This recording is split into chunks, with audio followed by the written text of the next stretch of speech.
Alright, Shalom Akim.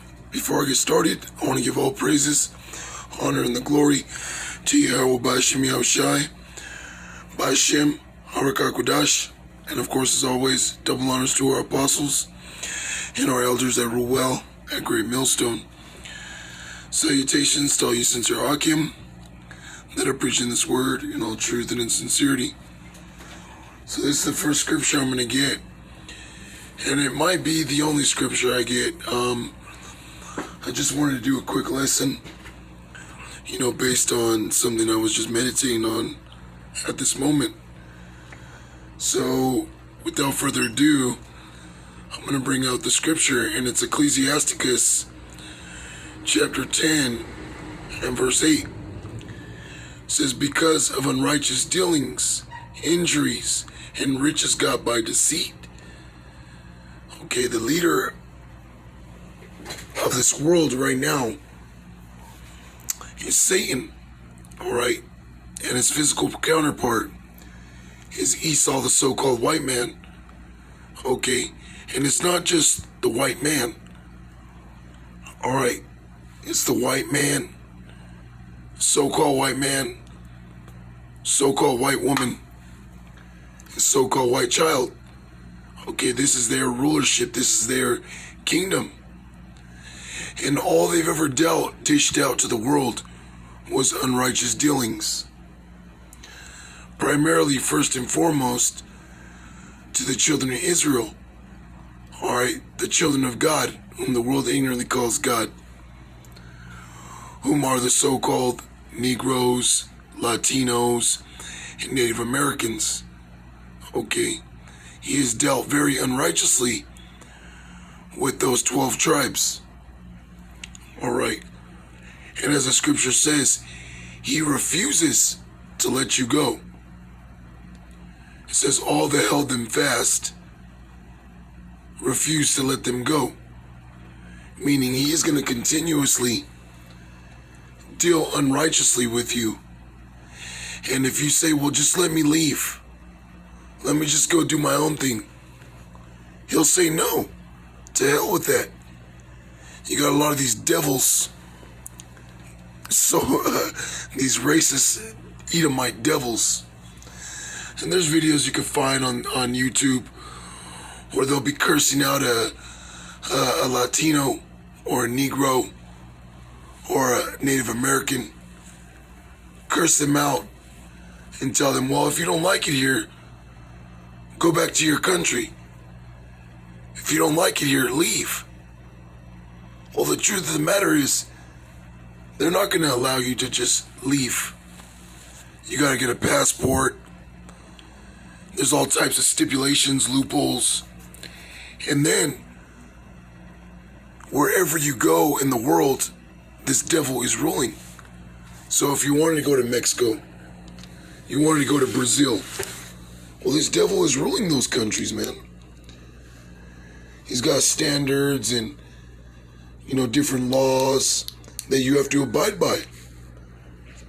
You're not free, and you will not be free, okay? And they conquered us, all right, which was prophecy, And they dealt treacherously with us as they conquered us. Every other captivity we went into, whether it was the Assyrians, the Babylonians, even Egypt, under the Greeks, okay, the Romans, even though the Greeks and Romans are Edomites, we were not totally destroyed as a people. We understood who we were. We still had a connection with the Lord. But this go-around, okay, with Babylon, okay, so-called America, when these Edomites took us down here, captivated us, under the Spanish, under, England, Britain, Portuguese, when they took us down this go-around, they dealt very treacherously with us, man. Okay, to the point they stole our heritage and kept our identity hidden from us. That's why 2/3 of our people suffer Stockholm Syndrome, and they can't embrace the fact, nor will they ever embrace the fact in this lifetime that they are God's chosen people. Okay? So it says because of unrighteous dealings, and it says injuries. The way this man took us down was cruel, sheer violence, man. Okay, supreme bloodshed. They were stomping our babies out, slaughtering, butchering, raping our women. Okay, the men of our nation, they were having them undergo hardcore slavery. To the point where if you didn't meet a certain quota that he wanted you to meet, he would injure you. Okay, chop off your nose, chop off a foot, chop off an arm, chop off a hand, chop off an ear, rape your woman in front of you. Okay, those are the things he's done. And it goes on to say, and riches got by deceit. Now let me show you a little bit of these riches, man.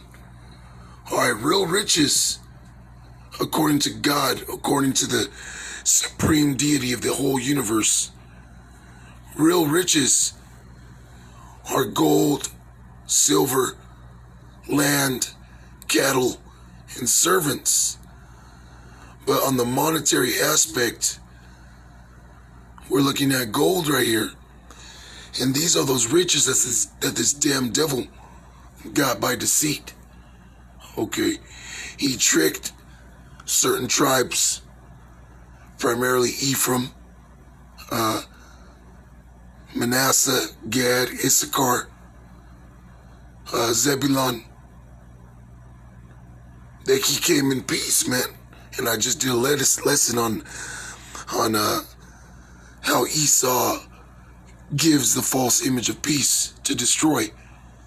But he did that to our brethren, to our different tribesmen. He came in all peaceable. He bowed down before us in a spiritual sense. But the whole thing he was after was conquering us and stealing our gold, man.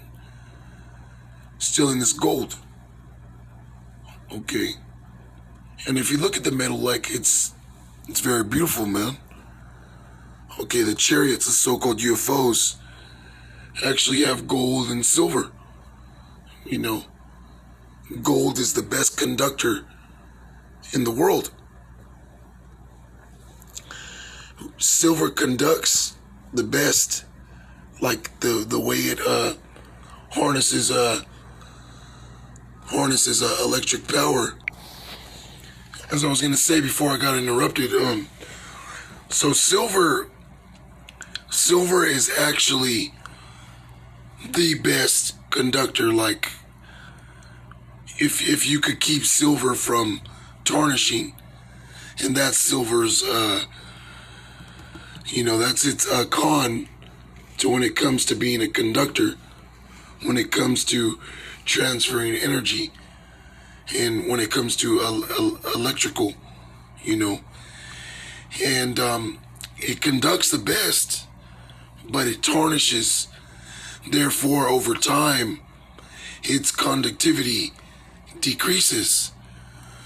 But gold does not tarnish. So that being said, gold is the standard. Okay, it's the best conductor. Okay, well-rounded, because it'll never tarnish. You will never have to go in there and clean it and do any of that stuff. Okay, gold does not tarnish. That's why when you get silver jewelry, whether it's 925 or 999 pure or 49's fine, it's still gonna tarnish. Silver will still tarnish. And what I found out what that is it pretty much what it is like, I wouldn't say bacteria, but the air that touches it causes it to like pretty much become dirty. But gold, man, you got 14 karat, 18 karat gold and up, it doesn't tarnish, man. If you got 10 karat, 9 karat, that'll tarnish. You gotta clean it from time to time, but still not as much as silver. But when it comes to like 22 karat, 24 karat, it's gonna gleam forever. That's why I'm gonna bring up a quick image. Okay, mine gold. All right, this quick image we're gonna pop up really quick.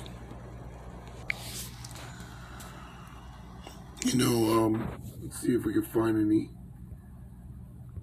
Yeah, like these artifacts. Okay, of course, whatever they were, whether they were little idols or, let's avoid all that. But the point of the matter is that it never tarnished. Okay, it doesn't tarnish. The same way they dug it up was the same way it was hundreds of years ago. Okay. You see, now of course it's going to have bends and scratches and whatnot, because gold is a soft, malleable metal.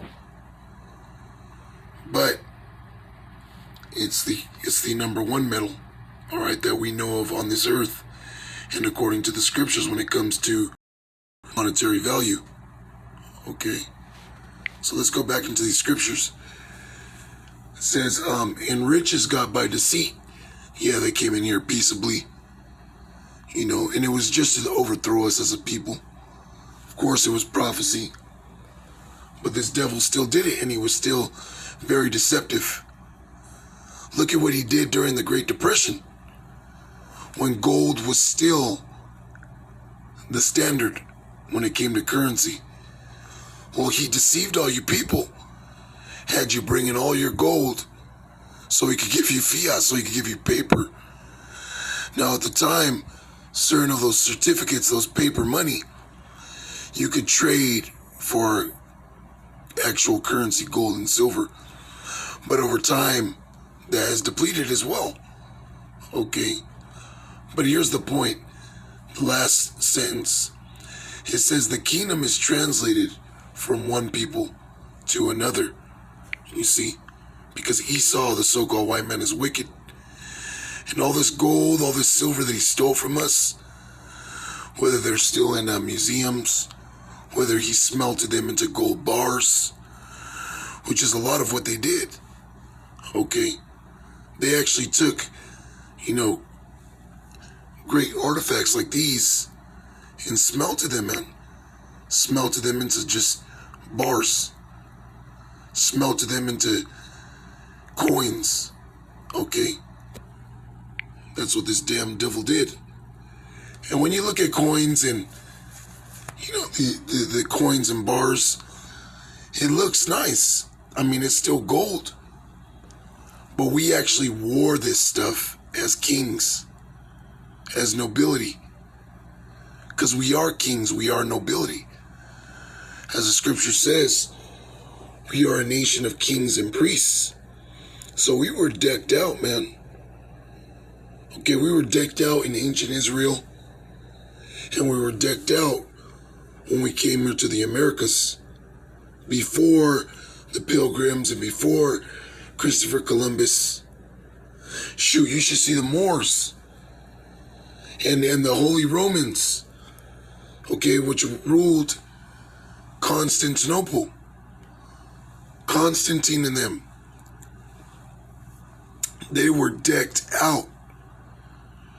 They were dressed with high-level furs, different leathers, pure gold rings, pure gold chains, high level. Okay. And in the kingdom, as it says, the kingdom's going to be translated back to us. And guess what? We're going to be decked out, man, on a higher level than the world has ever seen. On a higher level than we've ever been in our past lives. All this gold, man, all this gold that these elites got, they don't even wear it. They don't do nothing with it. They just store it based upon their vile greed, man. But we're actually going to put it on. It was created for our sakes. So with that, all praises, honor, and glory to Yahweh Bashem Yahushai, Waha Harakakodash, and of course, as always, double honors to our apostles and our elders that rule well at Great Millstone. Shalom to the elect.